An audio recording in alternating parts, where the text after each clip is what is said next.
Muy buenas tardes, compañeros. El día de hoy les vamos a presentar el regreso de FARC y el proceso de paz de Colombia. Este equipo está integrado por López Medina Majaraí, Monge Rodríguez Juliana y su servidora Partida Hernández Joana. Comenzamos. Como acontecimientos, tenemos el conflicto colombiano, aunque hunde sus raíces en los años 30, con motivo de lucha campesinas dentro de un país sin reformas agrarias, inicia formalmente en 1964. Acuerdos de paz entre el gobierno de Juan Manuel Santos y las FARC, dado el día 26 de septiembre del año del 2016. Se negoció términos del conflicto armado entre las dos facciones en guerra, en las cuales las principales razones del regreso a las armas ha sido la traición del gobierno al acuerdo de paz. No se trata de una postura nueva, sino del descontento de Iván Márquez con el cumplimiento de acuerdos en los cuales se venía manifestada desde hace tiempo, como cuando rechazó ocupar su lugar en el Congreso de la República. Como pregunta de investigación estaría: ¿podrían llegar a consolidar el Estado de Colombia y la FARC dentro de una Colombia democrática? Como hipótesis, en primera instancia, es determinante que para prevenir que la confrontación continúe en un escenario post-conflicto, el gobierno debe asegurar que efectivamente las FARC tenga una real voluntad para determinar con las acciones terroristas contra el Estado. Asimismo, estar preparados para reintegrar a todos los miembros de estas organizaciones, de tal manera que sea evidente la creación de condiciones para el desarrollo de las personas en regiones desfavorecidas, sin intervención de grupos exteriores ni guerrillas que afecten más a la inseguridad en la que se encuentran ya en el Estado de Colombia. Como actores, tenemos en primer lugar a Iván Márquez, el cual informa que retoma la lucha armada en el sistema colombiano.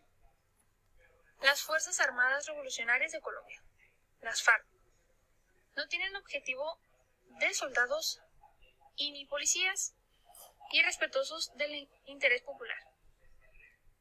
Iván Duque, presidente de Colombia, nombrado ese como solo una banda de narcos terroristas.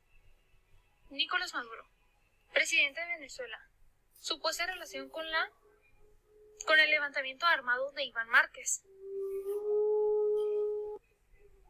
Comando Sur. Los orígenes del Comando Sur del Ejército de Estados Unidos se remontan al primer grupo de marines que llegó a Panamá, un día antes de que el Istmo declarara su independencia de Colombia. Están el ELN, Ejército de Libertad Nacional, Guerrillas de Venezuela, y por último EPL, Esperanza, Paz y Libertad, Guerrilla de Venezuela. A continuación voy a hablar sobre la vieja guardia de guerrilla, líderes de paz. Una lucha en la legalidad y en forma pacífica por conseguir la implementación total de lo establecido en el Acuerdo de Habana en el 2016. Iván Maduro, uno de los líderes negociantes de La Habana, en el año de los 80 ya había estado en acercamientos entre las FARC y el gobierno, y aunque llegó a participar en política, luego retomó las armas. Se le conoce por sus habilidades diplomáticas y fue uno de los principales voceros internacionales de la FARC. Propósitos políticos. FARC preparándose para su participación en elecciones regionales representando una candidatura para 8 departamentos y 26 alcaldías. Ya con anterioridad, la Cámara de Senadores en el 2018 expresó su preocupante ante la participación de debido a sus delitos anteriores, a lo cual se abogó en el artículo 20 del acto legislativo de la JEP, según el cual la imposición de cualquier sanción no inhabilitará para la participación política ni limitará el ejercicio de ningún derecho activo o pasivo de participación política. Ya con esto, los últimos movimientos de FARC tienen más un supuesto propósito político que militar. Banda narcoterroristas. En primera instancia, el partido FARC se desmarca de participar en el regreso de la lucha armada con Iván Márquez y su supuesta relación con Maduro, el cual le afirma una extensión de ser bienvenidos a Venezuela cuando quieran. Iván Duque afirma que tal levantamiento no podría con el Estado y denominando a esto solo una banda de narcoterroristas. El presidente Duque afronta el desafío de equilibrar dos escenarios convulsos: por un lado el asesinato sistemático de líderes sociales y de candidatos a elecciones locales le obliga a mantener el acuerdo para garantizar la estabilidad y la seguridad. Por otro, sufre la presión de miembros de su propio partido que se oponen al mismo y que le piden impulsar cambios radicales y aplicar medidas de mano dura. A continuación, mi compañera Maharaí va a hablar del tema FARC y el tejido social. Y el tejido social se aprecia en la actualidad una ruptura, dado que se admite que dentro de la institucionalidad política hay diferentes ideas y que algunas de estas coinciden con los intereses que la disidencia dice defender.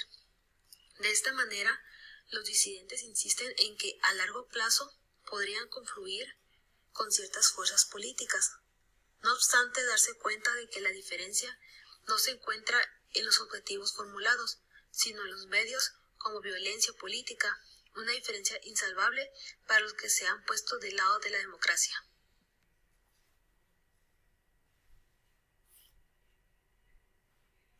Pasamos al punto de relación de fuerzas. Las capacidades de la disidencia en cuanto a la capacidad bélica de la nueva guerrilla.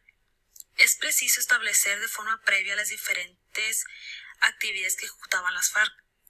La disidencia reactiva es pequeña y no puede desencadenar un conflicto armado por sí sola. Una vez, en relación a sus recursos económicos, el anuncio se refería al uso de impuestos o extorsiones sobre latifundistas, al negocio del narcotráfico y a otros tráficos ilícitos, o a la acción extractiva hacia las multinacionales. Pero igualmente pueden obtener recursos por medio del contrabando en la frontera venezolana o contar con activos propios no declarados en el proceso de entrega de bienes de la antigua guerrilla. El problema de la inseguridad finalmente es una de las mayores preocupaciones que suscita el surgimiento de la nueva guerrilla, que afecta a la situación de inseguridad que afrontan los líderes comunitarios y los reincorporados. Cabe mencionar el papel de Venezuela en este análisis, ya que se tiene una enorme influencia en la gestión del conflicto en los grupos armados no estatales de Colombia.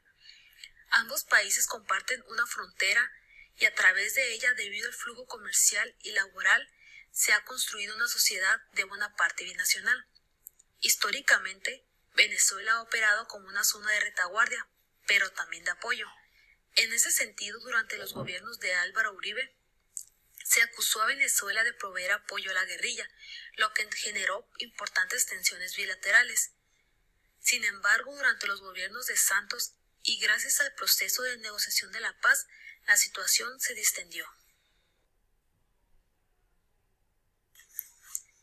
Y para finalizar y como conclusión, Venezuela se ha convertido en una zona de confort para las guerrillas disidentes. Además, la tensión militar entre Venezuela y Colombia se realimenta por las diferencias ideológicas políticas y las acusaciones cruzadas por la presencia de grupos armados paramilitares y guerrillas.